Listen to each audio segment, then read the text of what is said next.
जय भीम दोस्तों, मैं रजत मौर्य आप सभी का स्वागत करता हूं बहुजन साहित्य के इस विशेष कार्यक्रम में, जहां पर कि हम बाबा साहब द्वारा किए गए कामों को समझने की कोशिश करते हैं। हम ये चीज़ समझते हैं कि बाबा साहब ने कहाँ भाषण दिया था, किसको भाषण दिया था, कितने लोगों की भीड़ को या जनसमूह को संबोधित किया था, राज्यसभा या संविधान सभा या बॉम्बे लेजिस्लेटिव असेंबली काउंसिल, वहाँ पर उन्होंने अपना क्या पक्ष रखा था। कोई अगर किताब पब्लिश की थी तो वो कौन सी किताब थी, किसी पेपर में आर्टिकल लिखा था तो उस आर्टिकल में क्या लिखा था, ये सारी चीज़ें मैं डिटेल में आप लोगों के साथ डिस्कस करता हूँ डेट के अकॉर्डिंग। आज के इस वीडियो में हम लोग डिस्कशन करेंगे कि 27 मई को बाबा साहब ने अपने जीवन काल में क्या क्या काम किए थे या उनके जीवन में क्या क्या घटनाएं घटित हुई थी। अगर आप लोग इस चैनल पर नए हैं तो चैनल को सब्सक्राइब कर लीजिए और पुराने वीडियोस भी जाकर देखिए। अगर आप लोग चाहते हैं कि बहुजन साहित्य लगातार इसी तरीके से अपना काम करता रहे तो आप सभी से निवेदन है कि बहुजन साहित्य का आप लोग आर्थिक समर्थन करें। डिस्क्रिप्शन बॉक्स में उसके लिए डिटेल्स आपको मिल जाएंगी। 27 मई 1947 27 मई 1947 को डॉक्टर अंबेडकर ने सिद्धार्थ कॉलेज में HS मोकाडे की अध्यक्षता में एक सार्वजनिक समारोह में HMI डॉकयार्ड के अनुसूचित जाति के कर्मचारियों द्वारा 1001 रुपए का पर्स भेंट किया गया। किसको? बाबा साहब को। किनके द्वारा? डॉकयार्ड में जो अनुसूचित जाति के जो लोग काम कर रहे थे उनके द्वारा। इस अवसर पर डॉक्टर बाबा साहब अंबेडकर बोलते हुए ये कहते हैं कि श्रमिकों द्वारा जो धन इकट्ठा किया गया, मतलब 1001 रुपए जो उनको राशि दी गई है, वह उस पर असंतोष व्यक्त करते हैं, क्योंकि 3 से 4 हजार ऐसी कर्मचारी कटघरे में थे। मतलब 3-4 हजार लोग अगर है वहां पर, तो अगर 1-1 रुपया भी कोई देगा तो 3-4 हजार रुपये होते हैं। लेकिन सिर्फ ऐसा क्यों है कि 1001 रुपये ही इकट्ठे हो पाए? ये एक बहुत जरूरी विषय है। जैसे हम उदाहरण के लिए मैं आपको दे रहा हूँ, यहाँ पर इस चैनल पर सब्सक्राइबर हैं टोटल 45,000, है ना। 45,000 सब्सक्राइबर हैं और उस 45,000 में से ज़्यादा नहीं 50%, यानी कि अब आप मान लीजिए कि 20,000 लोग भी अगर 1-1 रुपये डोनेट करेंगे तो 20,000 रुपये होता है। तो आपको लगता है फिर उसके बाद बहुजन साहित्य को किसी और के पास जाकर जरूरत पड़ेगी कि भाई आप लोग हमें फंड करें, या फिर बार बार ऐसे बोलने की जरूरत पड़ेगी? नहीं पड़ेगी। अगर 45,000 सब्सक्राइबर हैं, 45,000 अगर 100% देते हैं तो 45,000 रुपये होता है।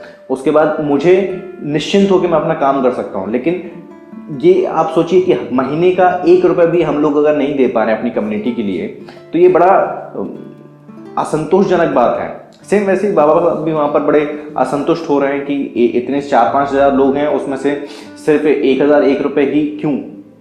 उन्होंने खड़े कार्यकर्ताओं से कहा कि वे शराब, सिनेमा और नाटक पर पैसे का दुरुपयोग करते हैं, लेकिन समाज पर नहीं। सोचिए, हाँ, मैं फिर यहाँ पर अपना पॉइंट लेकर आऊँगा कि आप लोग पिक्चर देखने के लिए जाते होंगे, है ना, आप लोग जो भी आपके जो जीवन के जो काम चल रहे हैं वो सारे आप करते होंगे। लेकिन हमारे जैसे जो यूट्यूबर्स हैं जो अपना पूरा लाइफ अपनी ख़राब कर चुके हैं, क्योंकि अब मैं जब जॉब करने जाता हूँ तो जॉब तो मुझे मिलती नहीं है, तो भाई मुझे जाहिर सी बात है कुछ ना कुछ वो काम करना पड़ेगा जहाँ से मैं पैसे अर्न कर पाऊँ। तो अब उस कंडीशन में मेरी तो पूरी लाइफ ख़राब हो चुकी है, क्योंकि जॉब कहीं मिलेगी नहीं तो फिर क्या होगा? मतलब बिना पैसे के तो कुछ होता नहीं है। ये काम मैं छोड़ नहीं सकता, क्योंकि पता नहीं मेरे अंदर क्या एक कमी है कि मैं इस काम को नहीं छोड़ सकता। मुझसे कई सारे लोगों ने कहा कि ये काम बंद कर दो, लेकिन मैं नहीं कर सकता इस काम को बंद। पता नहीं क्यों, मुझे मेरा खाना नहीं बचता, कुछ भी समझ लो। मतलब मुझे अच्छा नहीं लगता जब तक मैं ये काम ना करूँ। इस काम को लेकर मैं बहुत सीरियस हूँ, इस काम को बड़े लेवल पे एक्सपांड करना चाहता हूँ। तो अगर आप लोग 10,000 लोग भी अगर 1-1 रुपये देंगे तो उतना सफिशिएंट है, लेकिन ऐसा नहीं होता है।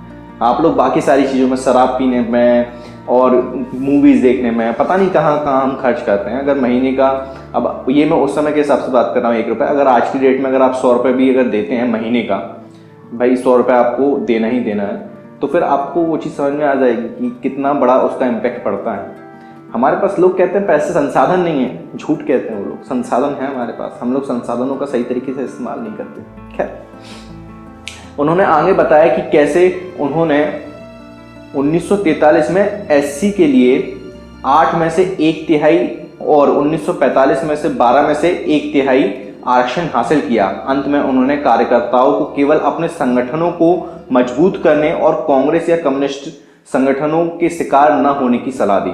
मैं भी वो सुन रहा था, जो स्टूडेंट असेंबली जहाँ पर हो रही है, छात्र संसद दिल्ली में, नेशनल एजुकेशन जो पॉलिसी है उसके अगेंस्ट में, वहाँ पर अपनी कम्युनिटी के बहुत सारे लोग कम्युनिस्टों के साथ हैं। अब बाबा साहब क्या समझा रहे हैं कि आपको कम्युनिस्ट जो संगठन है उनसे दूर रहना है।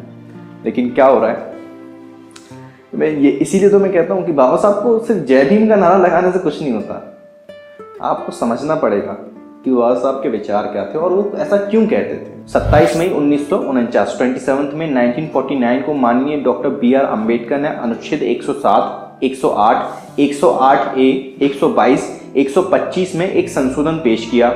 अदालत के रूप में कोर्ट ऑफ रिकॉर्ड का अर्थ बताते हैं, जिसके रिकॉर्ड साक्ष्य मूल्य के माने जाते हैं और जब उन्हें किसी न्यायालय के समक्ष पेश किया जाता है तो उनसे पूछताछ नहीं की जाएगी। वह यह भी बताते हैं कि अवमानना के लिए दंड देने की शक्ति संविधान में ही क्यों बताई गई है। डॉक्टर अंबेडकर अनुच्छेद 22 के प्रावधानों की व्याख्या करते हैं और यह कैसे कार्यपालिका से न्यायपालिका की स्वतंत्रता के नाम पर जो एम्पोरियम, जो साम्राज्यवाद है, उससे कैसे बचा सकता है, इसके बारे में वो वहाँ पर डिटेलिंग करते हैं। 27 मई 1952 27 में 1952 को डॉक्टर B.R. अम्बेडकर बजट पर बोलते हैं और सब्सिडी की वकालत करते हैं। वह कहते हैं कि सभ्य शासन सेना पर खर्च में कमी करता है। वह रक्षा बजट को कम करने के लिए जनमत संग्रह द्वारा कश्मीर समस्या के शीघ्र समाधान की वकालत करते हैं, जिसे उन्होंने इस देश के कल्याण के मार्ग में सबसे बड़ी बाधा माना। आज की डेट में भी हम देखिए, हम अपना जो रक्षा बजट है वो कितना है और एजुकेशन बजट है वो कितना है, तो उसमें आपको जमीन आसमान का अंतर दिखाई देगा। हमारा रक्षा बजट एक साइड से बहुत बड़ा पिलर खड़ा हो गया और जो एजुकेशन बजट है वो एक कहा जा रहा है कि 6% तक लेके जाया जाएगा, लेकिन अभी तक वो सिर्फ और सिर्फ 2.5-3% के आसपास ही खर्च होता है। तो इस चीज़ को समझना होगा। डॉक्टर बाबा साहब अम्बेडकर 1952 में ये चीज़ कह रहे हैं और आज की डेट में हम खड़े हैं 2022 में। 70 साल पहले डॉक्टर अम्बेडकर ये चीज़ कह रहे हैं, लेकिन हम कितना कर पाए। 27 मई 1952 27 में 1952 को डॉक्टर अंबेडकर ने एस राधाकृष्णन, भारत के उपराष्ट्रपति का 26 मई का एक पत्र संविधान के संबंध में महान कार्यों की मान्यता के लिए बधाई देते हैं। मतलब जो राधाकृष्णन है वो डॉक्टर B.R. अम्बेडकर को बधाई देते हैं कि आपने बहुत अच्छा काम किया है। 27 मई 1956 27 में 1956 को श्री शंकरानंद शास्त्री बाबा साहब से उनके घर संख्या नंबर 26 अलीपुर रोड दिल्ली में कुछ प्रश्न पूछते हैं। वो कहते हैं कि धर्म को बौद्ध धर्म में बदलने से अस्पृश्यता का कलंक कितना दूर होगा? क्या जातिग्रस्त समाज में अछूतों को सामाजिक समानता मिल सकेगी? क्या वे परिणामों की समानता प्राप्त करने में सक्षम होंगे? उपरोक्त प्रश्नों का उत्तर देते हुए बाबा साहब बताते हैं कि समानता की भावना स्वयं मनुष्य में होनी चाहिए। यह महान और मानवीय सिद्धांतों पर आधारित होना चाहिए। इसके लिए प्रत्येक अछूत को बौद्ध धर्म अपनाने के बाद यह महसूस करना चाहिए कि वह सभी के बराबर है। मतलब यहाँ पर वो जो अछूत कम्युनिटी है, जो दलित कम्युनिटी है, उससे कह रहे हैं कि आपको बौद्ध धर्म स्वीकार करके ये अपने अंदर भावना लेनी होगी कि आप सभी के बराबर हैं। मतलब अपने जो हीन भावना, जो स्वयं से जो हीन भावना होती है, उसको कम करना होगा। हिंदू जाति पदानुक्रम द्वारा उत्पन्न हीन भावना को बुद्ध के महान सत्य का पालन करके जड़ से उखाड़ना होगा। यह भावना मनुष्य को अपनी दृष्टि में ऊंचा उठा देगी। किसी भी स्तर पर हीन भावना नहीं होनी चाहिए। बाबा साहेब कम्युनिस्टों को मानवता के कष्टों को दूर करने के लिए बौद्ध धर्म का अध्ययन करने के लिए भी कहते हैं। अब यहाँ पर मैं थोड़ा सा विषयांतर हो रहा हूँ, मैं इस चीज़ को थोड़ा सा और ज़्यादा आज के दृष्टिकोण में समझाने की कोशिश करूँगा। जैसे कुछ लोग कहते हैं कि भाई हम दलित नहीं हैं, मतलब कि आप दलित शब्द को हीन मानते हैं, इसलिए आप कह रहे हैं कि हम दलित नहीं हैं। वहीं पर मैंने ये कहा कि मेरा एक इंस्टाग्राम पर मैंने पोस्ट डाला था कि हीन दलित यानी कि डायनामिक। जब ब्लैक इज ब्यूटीफुल हो सकता है, काला सुंदर हो सकता है, तो फिर दलित डायनामिक क्यों नहीं हो सकता? तो उस पर कई सारे लोगों ने मेरी आलोचना भी की और माखौल भी उड़ाया। खैर, ये हीन भावना जो है वो हमें अपने अंदर से खत्म करनी होगी। हमारा इतिहास को हमें पढ़ना पड़ेगा, उसको सीखना पड़ेगा, समझना पड़ेगा किस तरह का हमारा इतिहास रहा है, हमारे पुरखों ने क्या क्या काम किए हैं, जो इतिहास हमसे छुपाया गया है, और एक गौरव बोध को प्राप्त करना होगा।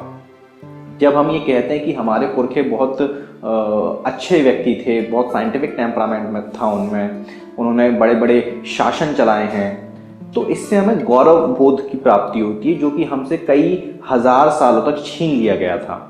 आज की डेट में हम ये चीज़ कई सारी रिसर्च में भी निकल कर सामने आती है कि एक जो दलित कम्युनिटी का बच्चा है, जो या फिर ओबीसी कम्युनिटी का बच्चा है, या फिर माइनॉरिटी का बच्चा है, यहाँ पर विशेष तौर पर हम कॉन्टेक्स्ट में बात करेंगे दलितों की, तो उनका जो कॉन्फिडेंस लेवल होता है वो जनरल कैटेगरी के बच्चों के मुकाबले में कम होता है। क्योंकि जनरल कैटेगरी को तो बताया जा रहा है कि अरे हमारी संस्कृति इतनी भले ही कुछ है नहीं, लेकिन बताया जा रहा है हमारे लोग ही जिनकी संस्कृति है उनको तो कुछ पता ही नहीं है, वो अपना पता नहीं किस उसमें चले जा रहे हैं। उम्मीद करता हूँ कि इस वीडियो से आप लोगों को कुछ ना कुछ सीखने को समझने को जरूर मिला होगा। मैं इज्जत मोहन मिलता हूँ आपसे अगले वीडियो में। ये वीडियो आप लोगों को कैसा लगा नीचे कमेंट बॉक्स में कमेंट करके जरूर बताइएगा। अगर आप लोगों को बहुजन साहित्य का काम पसंद आता है, अगर आप लोग चाहते हैं कि बहुजन साहित्य लगातार इसी तरीके से अपना काम करता रहे, तो आप सभी से एक रिक्वेस्ट है कि बहुजन साहित्य की आर्थिक मदद करें, फाइनेंशियल हेल्प करें। उसके लिए लिंक आपको नीचे डिस्क्रिप्शन बॉक्स में मिल जाएगा। उसके माध्यम से आप बहुजन साहित्य के सदस्य बन सकते हैं या फिर एक बार भी भुगतान कर सकते हैं। मैं रजत मौर्य मिलता हूँ आपसे अगली वीडियो में, फिर किसी किताब के साथ, फिर किसी भी ऑथर के साथ, फिर किसी किताब पर चर्चा के साथ, फिर किसी बुक रिव्यू के साथ। तब तक अपना और अपनों का ध्यान रखें, पढ़ने की आदत को विकसित करें, क्योंकि पढ़ेगा इंडिया तभी तो बढ़ेगा इंडिया। जय भीम, जय भारत, जय संविधान, जय जोहार।